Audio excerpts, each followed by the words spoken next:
Qué gusto saludarles, soy José Toledo, bienvenidos a su programa Hora Cero. Este programa se transmite por RTW24, por Canal Televisión Digital y OnePlus, en Canal 14 de Stream, Canal 14 de Claro y Canal 14 de CNT. Hoy analizaremos la problemática de la necesidad del agro y de la necesidad de impulsar políticas públicas agropecuarias. Y para ello nos acompaña aquí en el set el exministro de Agricultura, Leonardo Escobar, a quien le agradezco por su presencia y siempre por su tiempo. Y también vía Zoom nos acompaña la ingeniera Brenda Mendoza, experta en este tema y también máster consultora en medio ambiente, quien nos acompaña vía Zoom, así que también estamos saludando. ¿Cómo está, ingeniera? Un gusto enorme verla a los tiempos. ¿Cómo está? ¿Cómo le va? Muy buen día, bendiciones a todos. Es un gusto estar aquí, gracias por la invitación. Bien, iniciamos. Es indiscutible, ingeniero Escobar, que el campo y el agro son motores fundamentales de la economía de nuestro país. Ha sido el ingrediente fundamental en tiempos de pandemia y siempre, por historia, hablar del agro es hablar de la economía, de la familia y en los momentos más críticos, ellos nunca han parado. Sin embargo, no hay políticas públicas y al no existir políticas públicas claras, digamos, en las que no se dependa del ministro de turno, del presidente de la República de turno, sino que continúen estas políticas, seguimos dependiendo de la estructura y de la estrategia de cada gobierno. Mientras tanto, ¿qué ha ocurrido? ¿Qué pasa con el agro en estos momentos, ingeniero Escobar, para su criterio? Buenas tardes, José. Buenas tardes, Brenda, allá en Salitre, capital Montuvi, el Ecuador, y a todos los ecuatorianos, y como bien dice usted, José, aquellos ecuatorianos héroes anónimos que están en el exterior, que envían 5.350 millones el 2023. El 2024, según el Banco Central, pasarán de 6.000 millones.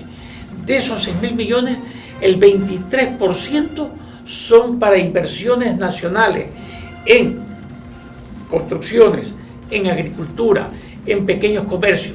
Más de 1.000 millones de dólares solamente para ser invertidos por los connacionales. Este enlace, esta comunión entre migrantes y la agricultura hace que se eleve con el boom cacautero. El boom cacautero que tiene el Ecuador en estos momentos, nosotros recordemos cifras.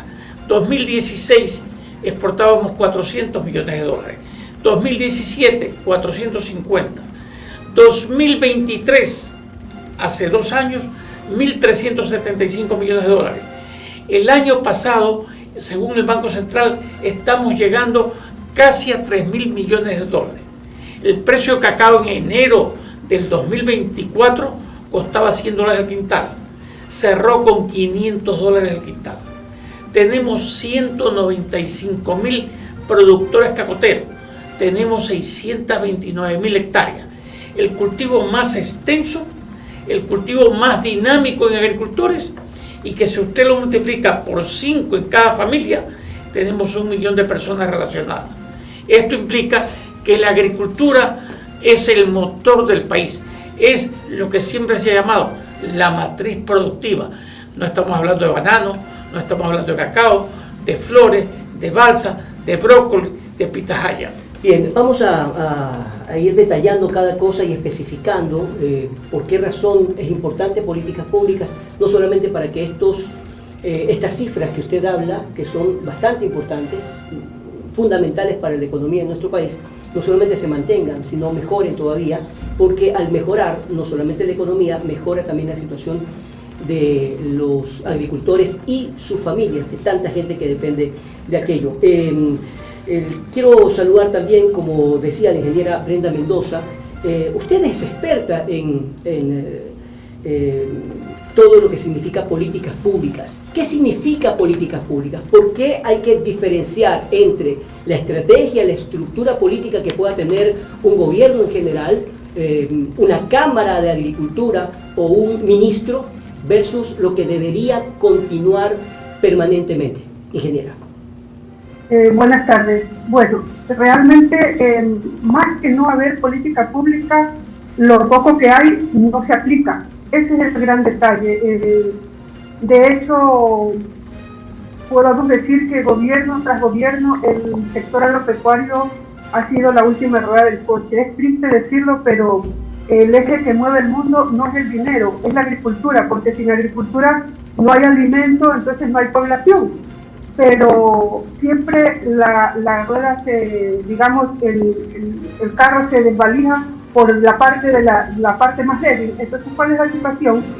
Que la agricultura la dejan. De hecho, no nos vayamos tan lejos. Usted se ha dado cuenta, no sé si está informado quizás, de los sueldos del sector Ministerio de Agricultura.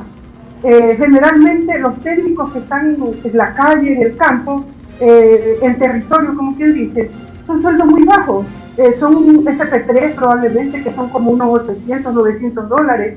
Entonces, eso es inaudito, que el recurso económico se vaya a otro lado. Esto es parte de la política pública, donde el técnico que está en el campo debe ser el que esté mejor pagado. De hecho, su seguridad, no solo en la parte, digamos, académica, que tiene que tener una capacitación constante, pero de hecho eso lo hace solo a través de su propio recurso, porque el Estado no le abre las puertas para eso. Si un técnico a estas alturas se pone a capacitarse, que quiere continuar para incrementar la producción del sector donde ha sido, digamos, delegado, resulta que tiene que fijárselo él, porque el Estado no le financia eso. Las becas que se las pone, y esto no lo digo de ahora, esto de mucho tiempo, que son a dedo. Entonces, todo eso es parte de la política pública. Realmente yo sí tuviera la esperanza de que, bueno, tengo la esperanza de que esto cambie en algún momento. Ahora, hablemos un poco justamente de lo que significa políticas públicas, es decir, en esta realidad, ¿verdad? ¿Qué es lo que debería en este momento, tanto el actual gobierno, no sabemos si es que el presidente de la República va a ser reelegido o no? Lo que sí sabemos es que lo bueno que se ha hecho hay que mantenerlo y hay que mejorarlo. Pero en políticas públicas, por ejemplo, el agro necesita un crédito oportuno y además clarísimo, puntual. No es lo mismo prestarle a un cacautero que prestarle a un arrocero, por ejemplo. Entonces, en el campo crediticio, por ejemplo, ¿qué tanto ha habido ese apoyo por parte de Banecuador, que ha tenido muy buenos números desde hace algún tiempo? Pero de lo que conoce usted, ingeniero, en materia crediticia, ¿qué es lo que hay que impulsar, mejorar o que continúe como política pública? Para tener buenos créditos, no solamente tiene que operar el banco entregando dinero. El banco tiene que operar con una base de datos. ¿Dónde está la base de datos? En un censo agropecuario. Desde el año 2000 que no hay censo agropecuario. Y aquí yo felicito a dos prefecturas en un cantón. A la prefectura del Guayas, que ha recogido el pensar, el sentir del voluntariado agropecuario, del foro agropecuario, de las diversas charlas que se ha hecho en el país, presidido por Mauro Erazo, y va a ser el censo agropecuario justamente el día de hoy, en Milagro. Por otro lado está la prefectura de Bolívar, y son diferentes partidos políticos. A mí me interesa lo de fondo, que se haga un censo agropecuario. Está el Cantón Piña, la alcaldesa, ha hecho el censo agropecuario y está ayudando a los cafetaleros. ¿Por qué sirve el censo? El censo por hacer un mapeo general del país, de ver dónde se debe cultivar y hasta qué límite y hectareaje, para que no haya demasiada fruta y se vengan los precios abajo. Para otorgar crédito, lo que usted dice, crédito a los arroceros, muy diferente que al bananero, que el de balsa, que el de ciclo corto, que el de hueso y pepita o que el perenne. Entonces ahí hay que analizar un crédito blando. No se puede otorgar al 18% crédito para el arroz. Escuchaba a uno de los expositores en los de la vicepresidencia, y es verdad, es más fácil otorgar un crédito para adquirir un vehículo inmediatamente. Lo endeudan con $20,000 sin ningún récord, pero en cambio solicita usted un crédito para agricultura o para un mini empresa, riesgo inmediato, de alto riesgo, no califica. Entonces, mire usted qué plata en el mercado sí hay para créditos, sea de electrodomésticos sea de electrónica. Entonces debería ser una política pública enmarcada en qué es, en lo que más sabemos hacer.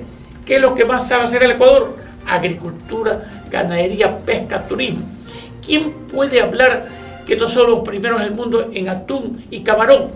¿Quién puede hablar que no somos el país de los 4 mundos, con Galápagos, la cordillera de los Andes, la Amazonía y nuestras costas? ¿Quién puede hablar que no tenemos las mejores flores del mundo? Entonces, concentrémonos. Lo que ocurre es que un quintal de cacao vale $500. Se lo gana el productor, el intermediario, el exportador. Un barril de petróleo vale $70. Pero en cambio, ya hemos escuchado que hay un fee, que hay una parte que se pierde eternamente. Y muchos funcionarios petroleros han salido empapelados en el país. ¿Por qué? Porque se llevan el dinero del petróleo. Lo mismo, ¿cuánto vale una onza de oro Croy? 2.700. ¿Cuánto se vendió el quintal de cacao que participó en la segunda taza dorada que se hizo con Anecafé? Y doy nombres y apellidos: Pablo Pinar Goto, Humberto Heredia, United Project Global con los emigrantes, en $3.000 el quintal. Entonces, mire usted que sí hay productos ecuatorianos que son apetecibles y de gran demanda internacional. Ahora, cuando usted dice, ingeniera Brenda Mendoza, que el agro ha sido la última rueda del coche, bueno, estas cifras contradicen aquello, porque para que existan bananeros, cacauteros, arroceros, maiceros, etcétera, existen porque primero hay la tierra, porque hay la intención y porque definitivamente hay una situación que es muy buena para poder tener el trabajo aquí y poder exportar. Ahora, lo que hace falta también es productividad y competitividad, la venta. Siempre hemos dicho que el Ecuador no es un buen vendedor afuera y que más bien los exportadores privados son los que tienen que matarse con aquello. Entonces, para usted, ¿qué es lo más perfectible? ¿Qué es lo que se debería impulsar? ¿Qué es lo que los candidatos a la presidencia de la República no deberían soslayar nunca? Ya, un talón de Aquiles del productor, hablemos así un poco de las unidades productivas a menor escala, es la comercialización. Generalmente, de hecho, yo he producido arroz. Entonces, ¿qué resulta? Que todo va excelente, llega la cosecha, pero como es lógico, la oferta y la demanda, entonces a mayor producción los precios bajan. Entonces, pero ¿cuál es el detalle? Que el nuevo gobernante o el actual o el que sea, hay que fomentar el tema de desarrollar capacidades a nivel de territorio en cuanto a asociatividad, que esto abriría las puertas para una comercialización a nivel internacional, porque existen unidades productivas que son más pequeñas, que tienen 10 hectáreas, que tienen 4 hectáreas. Entonces, de hecho, nosotros los agricultores generalmente estamos sembrando por tradición. Como mi papá sembró arroz, yo siembro arroz. Mi hijo va a sembrar arroz y todo el mundo. Entonces, pero ¿cuál es el detalle? El marketing. Entonces, hay que informar a la población que para eso también tienen que estar hay muchas campañas. Veo que se gasta un montón de dinero en las campañas publicitarias de la consulta y de bla, bla, bla. Pero también utilicemos esos espacios para desarrollar capacidades en el campesinado, donde se le puede decir, a ver, flujos de marketing, cómo pueden vender ahora que se utilizan las redes sociales. Entonces, toda ese aparataje debe estar como a las puertas del campesino, de no solo el gran productor bananero o el gran productor cacautero, sino de Perico de los Palotes, que siembra 2 hectáreas de arroz o que tiene 4 matas de cacao. Entonces, pero si se unen esas 4 matas, más 4, más 4, más 4, entonces ellos estarían en capacidad de exportar y la situación va a ser diferente. Bueno, además también, y usted lo está diciendo, yo siempre he pensado que la asociatividad es fundamental para los agricultores, pero lamentablemente las diferentes cámaras que existen también están divididas. Es decir, tal vez una política pública sería despolitizar al agro, porque ese también es un componente importante. A ver, José, las cámaras de agricultura, la última que yo escuché que fue buena cuando yo era joven, el doctor Guillermo Castro Benítez. De ahí las cámaras no han hecho absolutamente nada por el desarrollo del pequeño y el mediano agricultor. lo que dice la ingeniera Brenda Mendoza es verdad. Yo acabo de estar en Colombia en el mes de noviembre, estuve 2 veces en Colombia el año pasado, he estado en varios países. Nosotros nos hace falta asociatividad, como dice usted, bien sea en corporaciones de productores, bien sea en cooperativismo, que en la sierra sí funciona, o bien sea en asociatividad. Y le doy ejemplos claros. El banano tiene pugna una vez al año, cuando se fija el precio. Pero en cambio ellos tienen AEBE, tienen FENAVE, tienen una productora de exportadora Brasil, una cooperativa Brasil en Cantón Pasaje, que es un ejemplo de exportación. Nosotros en arroz no quieren entender los arroceros que si ellos se asocian van a ser tan productivos como le pongo un ejemplo, Uruguay, país tan pequeñito, exporta 500 millones de dólares en arroz al año. Es el 5º país productor de arroz para exportación. Y Ecuador, que tiene la cuenca del Daule, para exportar 700 millones de dólares, nos vimos obligados en el gobierno del presidente Lasso a importar arroz 15.000 toneladas. Entonces, esto nos obliga políticas públicas. La dejó marcada Fujimori, que fue ingeniero agrónomo y dejó plantado, y se sigue y continúan las políticas de él actualizadas. Pero ahí usted toca un tema, y también quiero su opinión, ingeniera Brenda Mendoza, porque, por ejemplo, en el tema de Perú, ¿qué pasa en Perú? En Perú hay políticas públicas a todo nivel. La presidenta actual tiene 3% de popularidad y sin embargo en materia económica se sigue manteniendo y mejorando. Es decir, la inversión extranjera, por ejemplo, en Perú es muy conocida. Es muy fuerte. Es bollante. Y en agricultura, muy y fuerte. En agricultura y el también. puerto que acaban de crear. Exactamente. Entonces a lo que me refiero es que efectivamente cuando hablamos de políticas públicas y taladramos con este tema es depender menos de la clase política. No porque lo hagan mal, sino porque cada uno tiene su propio estilo. El ministro actual tiene su estilo, el ministro anterior tenía su estilo, y así han pasado una cantidad de ministros. Lo mismo pasa, por ejemplo, en turismo, pero podríamos hacer otro programa, y de hecho lo vamos a hacer, ¿qué pasa en turismo? Que le cambiamos el logo, le cambiamos el eslogan, etcétera, cuando países como Colombia o Perú, o Chile, o Costa Rica, se han mantenido por el tiempo con una sola fijación.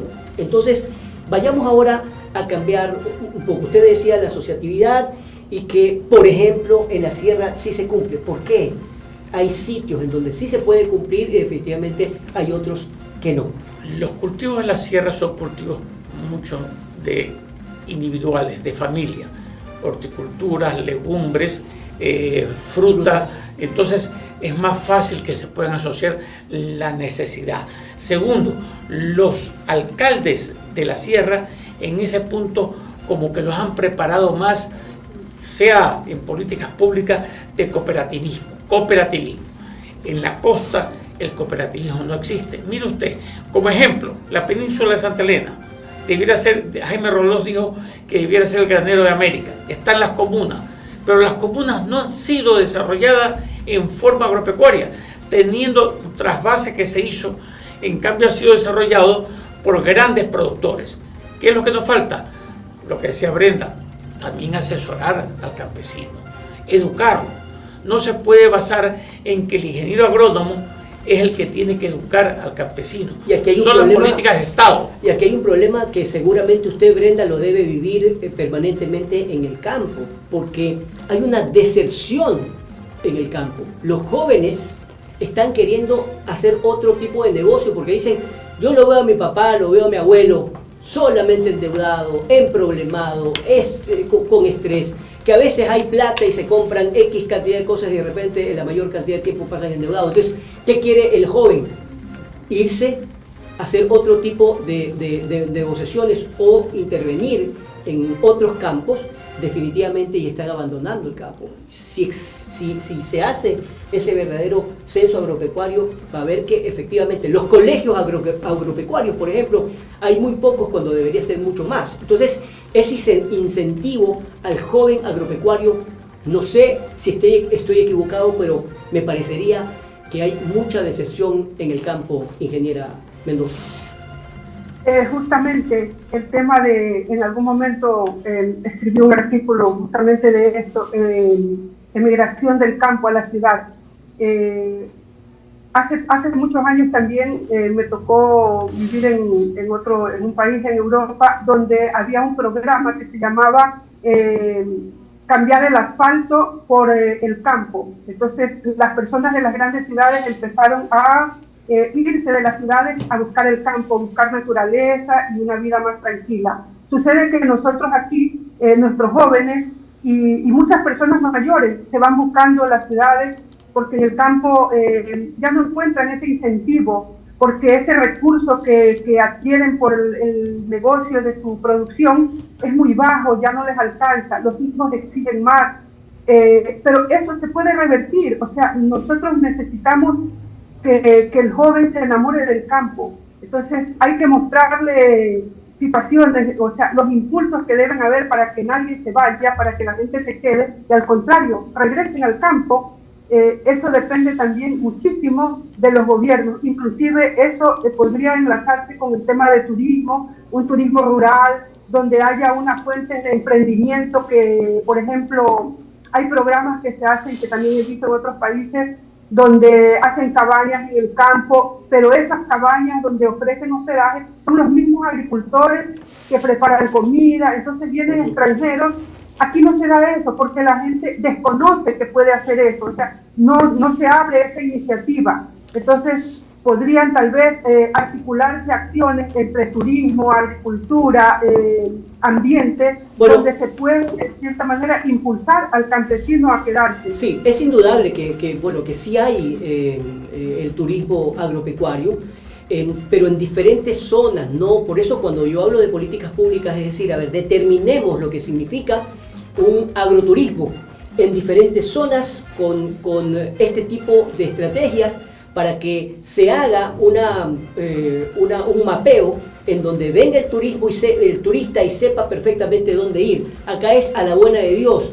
Hay una granja linda, pongamos, hace unos 2 meses y medio, 3 meses, estuvimos en Palora, estuvimos en Pastaza, y por supuesto que hay unas zonas espectaculares de agroturismo, pero eso lo conocen muy pocos porque no hay una estrategia de marketing en turismo agropecuario que funcione. Vamos a ir a una pausa comercial y vamos a continuar con más del detalle de políticas públicas. Ya regresamos.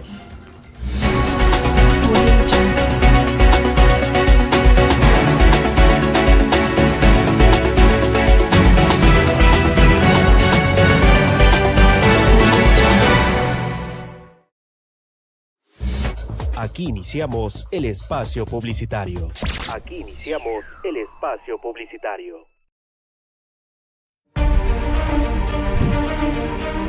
¿Cómo están? Soy José Toledo. Desde el 18 de noviembre, de 13 a 14 horas, de lunes a viernes, Hora Cero, un programa de entrevistas y análisis de la coyuntura nacional e internacional en un pool de medios, por Canal TV Digital, RTW24 y OnePlus. No se lo pierda. Todos los ecuatorianos estamos en busca de una solución al problema de la inseguridad. Y para eso, aquí, en este programa, conoceremos a profundidad lo que plantea cada candidato a la presidencia de la República del Ecuador 2025 para garantizar la seguridad en el país de manera integral. Porque los ciudadanos exigen estar bien informados. Soy John Garecoa y estoy aquí para presentarles el programa Los Presidenciables y la Seguridad de cara a las elecciones 2025. Todos los domingos a las 21 horas por el canal TV Digital.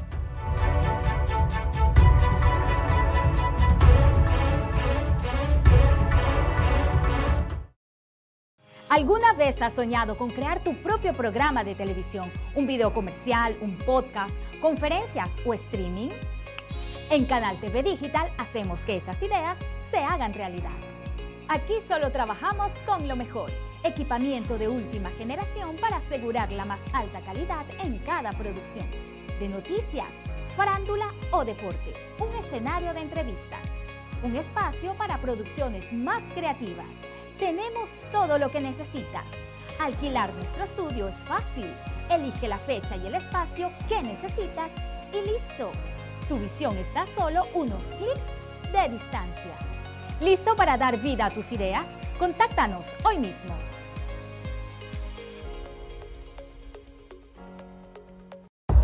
Aquí finalizamos el espacio publicitario. Aquí finalizamos el espacio publicitario.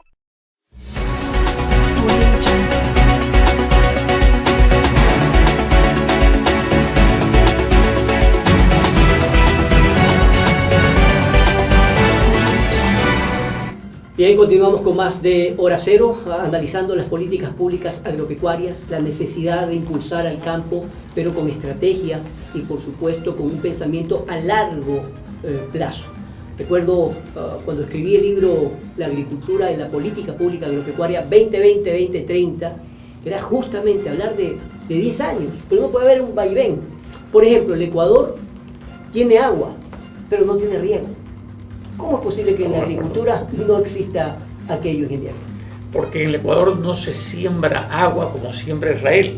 Israel, cuando nace el país, dijo: vamos a sembrar agua.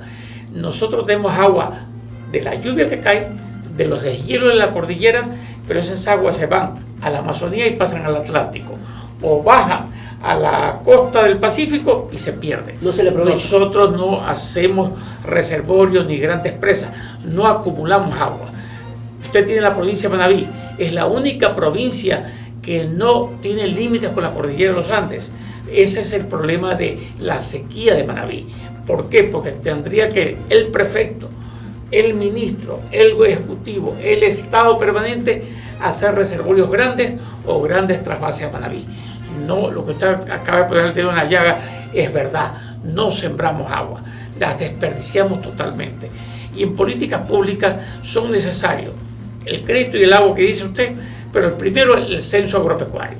El segundo, la agenda de Estado agropecuaria, que no la hay. ¿Cuál es la agenda, por ejemplo? Es decir, no la hay. Y tercero, un consejo científico agropecuario, que con nombres que los doy porque no son políticos: el PhD, doctor Víctor Hugo Quimí, el doctor David Robles, el doctor Walter Reyes, que maneja el CINAR, Centro de Investigación de la Roja aquí en San Borondó. Pero de eso no se debería encargar Freddy Amores, por ejemplo. A ver, es que el INEA tiene un presupuesto de 14, 15 millones de dólares anuales. No lo tiene. Es decir, existe el INEA, componente como tal, el Instituto Nacional de Investigación Agropecuaria. Y lo que debería hacerse es impulsarlo. Pero tal vez el presidente de la República debiera tener un consejo, así como tiene asesores petroleros, así como nombró en su día Lazo al doctor ingeniero Pons, asesores bananos. Debía tener un consejo científico agropecuario apolítico que sepa lo que el Ecuador esté incapaz de vender al mundo sin ninguna dificultad. Y productos como tales, ya los hemos nombrado, son productos estrellas primero en el mundo, y nos dicen que somos pobres.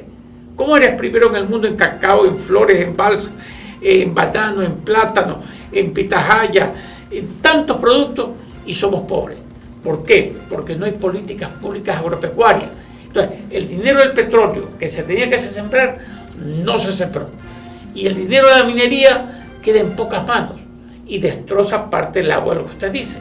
Entonces, hace falta un desarrollo, tal vez un congreso, lo que decíamos extraoficialmente, un buen congreso entre las academias, entre las cámaras. Con pensamiento crítico. Exacto. Ahora, bien, Brenda Mendoza, ingeniera, es clave hablar justamente de estos temas que impulsen el desarrollo del agro, pero, por ejemplo, usted o ustedes han tenido esa comunicación directa con políticos, con ministros de turno, etcétera, para hablar de esta problemática, por ejemplo, del tema del riego, de la asociatividad, de la necesidad de un crédito no disperso, sino más bien puntual, etcétera? Bueno, de hecho, algo de lo que comenta el ingeniero Leonardo hace un momento, el tema del censo, el tema del censo prácticamente es una idea que nace del foro agropecuario, pero luego, bueno, la han tomado independientemente de que pueda ser en el momento que vivimos una plataforma política. Lo importante es que se llegue a ejecutar y que se determinen los sectores por producción, por personas, cantidades, por rubro, toda esta situación que es la información que no existe realmente, ¿no? Que debería hacerse. Entonces, independiente de todo esto. Ahora, nosotros en algún momento también en el foro hubo un ministro en la época de gobierno de Lazo, me parece, donde entró a un Zoom que estuvimos en el foro, creo que se llamaba el ministro Álava, donde recuerdo tanto que le pregunté yo si existía un plan de contingencia para el tema de la inundación o algo así. Entonces me dijo que él cuando trabajó en el INERI, o sea, en otras palabras, el plan no existía, pero él tampoco aprovechó ese espacio y yo como parte del foro le ofrecí. Nosotros como foro estamos prestos a ser parte de una comisión que usted delegue para coadyuvar cualquier esfuerzo para impulsar. No le estamos pidiendo trabajo, le estamos pidiendo una apertura para nosotros a su vez, que ser un aporte para el país en la parte agropecuaria. Entonces, pero bueno, eso quedó como los... ¿Y usted siente, Brenda, y usted siente que los candidatos a la presidencia de la República, en general, no hablemos de alguien en particular, están tomando en serio el tema de la problemática del campo dentro de las propuestas? Porque sabemos, tenemos un problema de inseguridad terrible, tenemos un problema económico, por supuesto, también de educación y en salud, pero muy pocos hablan del campo. Se escucha en un discurso hablar, vamos a mirar al campo, pero es como una frase cliché. ¿Qué encuentra usted de los candidatos con respecto a este tema, Brenda? Bueno, realmente poco, generalmente es muy poco lo que se le da a la apertura, lo que se ve es a tomar las fotos, pero la realidad es otra. Entonces, como le decía hace rato, tengo las esperanzas de que el actual presidente, que no ha tenido todo el tiempo suficiente, y que bueno, que esperamos que haga las cosas bien, o por último, pues el que llegue, ¿no? Que haga las cosas bien, pero que siempre con la mirada del campo, como dice nuestro querido maestro Leonardo. Ingeniero, la misma pregunta.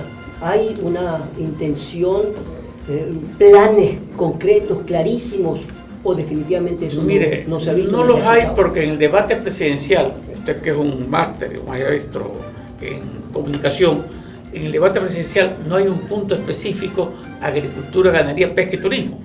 Y es el rubro que, si hablamos, exportamos 20.000 millones en productos agropecuarios. Solamente en la seguridad y soberanía alimentaria estamos hablando cerca de 20.000 millones de dólares. O sea, estamos hablando que del PIB, que son 100.000, la agricultura mueve, la agricultura, ganadería y subsistencia, 40.000, el 40% del PIB.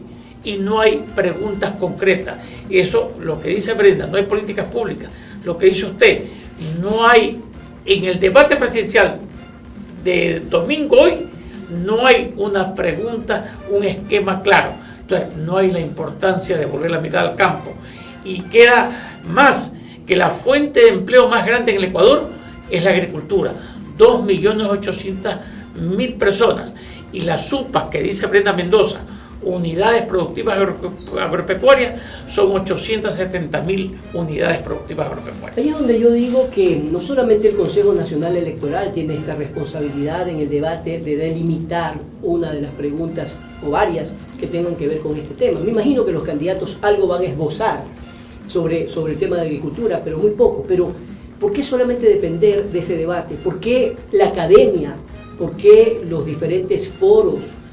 Las cámaras, etcétera, no hablan de este tema? Es decir, es como que todos seguimos los mismos 3 o 4 temas que a todos nos interesa, la inseguridad, el tema político, de crisis política, social o de salud, pero que es un esquema fundamental para darnos réditos económicos a nivel nacional y mundial, no se lo toca. Entonces, hace falta un pensamiento crítico, que mucha gente de otros niveles que no sean necesariamente el político también intervengan en este tema. Totalmente de acuerdo, porque si usted habla de seguridad, necesita seguridad en el campo, necesita seguridad de los campesinos y los que transitan, de los niñas, de los hijos de los campesinos. Si usted habla de salud, necesita salubridad y medicina en el campo. Y si usted me habla a mí que el COVID nos dejó una experiencia grande, quienes aparte de médicos y los que recogieron la basura, fueron los campesinos los que nos mantuvieron con vida. ¿Por qué? Uno de esos que se ha desarrollado masivamente y hoy son cerca de 200 millones de dólares es el plátano, el barraganete, que lo llaman en el exterior el plátano macho. Cada barraganete vale ya 80 centavos. ¿Por qué? Porque hubieron formas de descubrir, de alimentarse. Entonces, la agricultura es tan imprescindible que los 5 productos alimenticios más vendidos en el Ecuador dan un poco de tristeza. Primero es el pan. El 95% del trigo del Ecuador se importa. Teníamos 106.000 hectáreas, nos quedan 6.000. El segundo producto vendido es el arroz, 33% de la dieta de los ecuatorianos. El tercer producto da pena, son las colas, y eso produce diabetes y obesidad en los niños. El cuarto producto es la leche cruda, y el quinto, la única proteína, el pollo. Mire usted cómo van relegando la agricultura y cómo se va trastocando también la desnutrición infantil por la calidad de alimentos. Bueno, entonces volvamos a lo que decía, ¿por qué circunscribirnos en esperar a que nos den la tarea, por ejemplo, en el Consejo Nacional Electoral? ¿Por qué no exigir a los candidatos no solamente a la presidencia, sino a la asamblea? Los asambleístas son claves para generar leyes, para trabajar en función de la asociatividad, para fortalecer el trabajo con los campesinos, para que las prefecturas y las alcaldías también trabajen de manera ordenada, pero eso realmente no existe. Ahora, pensemos un poco en lo que pasa en la región. Perú, Colombia, habíamos dicho, nuestros vecinos directos, tienen otro nivel, y ese nivel de impulso hacia los agricultores, hacia el agro en general, es totalmente diferente. Nuestro aguacate compite con el de Perú. A diferencia de Perú, que falta agua, aquí hay, y entonces había pienso que una intención de proyección enorme.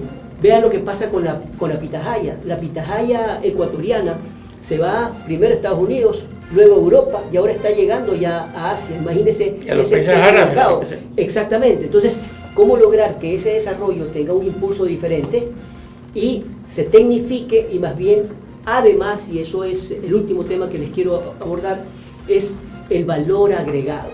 O sea, tenemos cacao, vamos con el chocolate, sí, hay Pacari, lo nombro, es uno de los chocolates. El chocolate Lua, que acaba de dar premio en Londres. Exacto. Entonces, todos esos componentes que nos dicen que el valor agregado también es fundamental. De la pitahaya sí sabe que están sacando vino. Ya. Entonces, hay muchas cosas que se pueden hacer, pero que quedan en el tintero. ¿Qué más debemos hacer para sorprenderlos a los políticos y que ellos más bien realmente entiendan lo que significa el agro? Porque tal vez ellos no lo terminan de comprender. Tenemos un tema que no se ha desarrollado mucho, que es la agroindustria. Las politécnicas y las facultades. Yo estudié en la Politécnica de Valencia, España, y estudié en Mannheim, Alemania. Y allá la agroindustria está desarrollada 100 años. Aquí nos falta desarrollar lo que usted dice, valores agregados a los diferentes productos. No es que vamos a competir con los grandes industriales, pero le vamos dando poco a poco cabida a la juventud, a la nueva generación que a lo mejor quiere agregarle algo a lo que produce el padre. Exacto. Porque venimos de generación tras generación siendo agricultores. Yo estoy seguro que Brenda Mendoza estudió la carrera de ingeniero agrónomo y sacó el pastelado en Europa porque ella vive en Salitre. Entonces, nació en la cuna Montubia, nació en el campo, pero ya ella quiere que sus hijos tengan valor agregado a los productos que tienen. ¿Qué opina usted sobre este tema, ingeniera Brenda Mendoza? Bueno, primero corrijo, ingeniero. Hice unos estudios en España, pero mi masterado lo hice aquí en Ecuador también, y mi título de tercer nivel también. El tema del valor agregado, imagínense, nosotros los salitreños, Salitre produce camote, sandía, arroz, o sea, son productos que al final, cuando viene la sobreproducción, como se puede decir, algunos se pierden. Entonces, pero si existiera, digamos, el tema de agroindustria, ahí yo creo que los gobiernos autónomos provinciales tendrían una parte fundamental en trabajar en los sectores probablemente igual, empezando con el tema de la asociatividad para fomentar las agroindustrias a nivel de mancomunidades en lo que son por decirle guayas, los ríos, para que se unan los agricultores y puedan de pronto sacar, harina de maíz, harina de arroz, para que esa producción que se queda ahí no se pierda. El camote, todos ese tipo de productos podrían hacerse, ¿no? Pero todo esto, nuestro agricultor, nuestro campesino, requiere para eso no solo el impulso que se le da, sino el conocimiento más y el recurso económico, lógicamente, porque por sí solo no puede, ¿no? Ya lo dice un dicho, una golondrina sola no hace verano. Ahora bien, les propongo lo siguiente. Ustedes, como activistas, además del sector agropecuario, yo lo veo a usted absolutamente activo, en diferentes actividades, no solamente a nivel nacional, sino también internacional. Hay, yo digo, mucha gente conectada con el agro, que hace falta tal vez conectarse en la parte técnica, política, para que se llegue al más alto nivel. Y no quiero decir, ojo, porque este programa no busca una crítica per se a nadie, sino más bien que esas fortalezas se evidencien, si es que hay, y más bien esas debilidades sean absorbidas más bien por los políticos, porque tanto en la Asamblea como en el gobierno es desde allí donde nace justamente las políticas públicas. Cómo impulsar a los generadores de opinión a que también tengan mucho que ver con este tema. Bueno, debe haber más congresos de agricultura a nivel cantonal, provincial y nacional.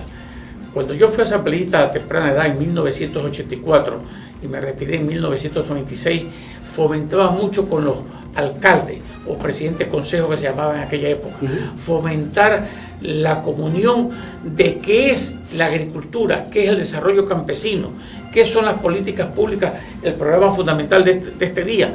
¿Por qué? Porque sin eso el campesino no conoce la amplitud que le puede dar todo lo que es la agricultura, ganadería, turismo y desarrollo nacional. Bueno, quiero comprometerlos a ustedes, ingeniero Leonardo Escobar y a Brenda Mendoza, porque muy pronto vamos a hablar, aquí en este programa generalmente vamos a hablar de políticas públicas, que es lo que impulsamos, pero vamos a hablar porque estamos haciendo una preproducción de ayudar en la organización justamente de un congreso internacional sobre políticas públicas, y entra el componente de la agricultura, para que tanto técnicos como científicos, que sí los hay, como usted mismo lo acaba de decir, hablen de este tema y en pensamiento crítico esto llegue a nivel nacional e internacional, que realmente se hable y de manera permanente de este tema, y combinar, por supuesto, a los candidatos a la asamblea, a los asambleístas actuales y por supuesto al gobierno de turno, para que este no sea un tema soslayado, ingeniero. Yo le agradezco mucho, José, porque sin esta difusión, sin este diálogo con Brenda, con usted y con todos los intertantos y todos los que nos ven, no se puede volver a mirar al campo. Hay que levantarle el espíritu, el ánimo, para que sepan que el Ecuador ha sido, es y será eternamente agropecuario, y puede ser agroindustrial, y puede ser de gran comercialización a nivel mundial, como ya somos en productos claves. Ingeniera. Bueno, ante todo, muchas gracias por la iniciativa. Realmente, yo en lo personal estoy presta a ser parte de cualquier iniciativa que pueda impulsar el desarrollo de políticas públicas en mi país. Y como un corolario, nosotros no somos pobres. Ecuador es un país rico. Somos un país tristemente empobrecido por algunas malas administraciones. Pero como nada, todo lo bueno no es para siempre, todo lo malo tampoco es para siempre. Entonces, como mujer creyente, el Rey de Reyes está poniendo la mano para que las cosas mejoren día a día. Bien, muy pronto entonces a través de nuestro programa Hora Cero estaremos dándoles a conocer cómo va a ser esta planificación, y además insistimos en nuestro programa y en RTW24, que es nuestra plataforma, vamos a tener un programa dedicado exclusivamente a la agricultura. Es decir, queremos impulsar ese pensamiento crítico, pero también ser la voz o la ventana de voces que no se escuchan y que tienen mucho que decir en nuestro país, ingeniero Escobar. Muy amable, muchas gracias, José, muchas gracias a Canal TV Digital, porque de esta manera volvemos la mirada al campo con realidades. Si no hay políticas públicas, si no hay censo agropecuario, si no hay agenda de Estado agropecuaria, si no hay un consejo científico agropecuario, vivimos en la oscuridad. Y vivir en la oscuridad no es solución alguna. Perfecto, muchísimas gracias a Brenda Mendoza, que ha estado vía Zoom desde Salitre. Muchísimas gracias por intervenir en este programa. Le combinamos muy pronto a estar en comunicación para volver, no solamente en este programa, sino en esos contenidos periodísticos y en ese congreso también, para que puedan aportar todo lo que realmente necesitamos. Y a usted, ingeniero Escobar, gracias por permanentemente estar en comunicación. Sé perfectamente de las cosas que están realizando, y bueno, este es un medio de comunicación que queda abiertamente para poder dar a conocer lo que realiza. Perfecto, con eso estamos. Gracias, Brenda. Estamos concluyendo nuestro programa Hora Cero. Dios mediante, hasta el próximo día. Que pase muy bien. Ok, adiós.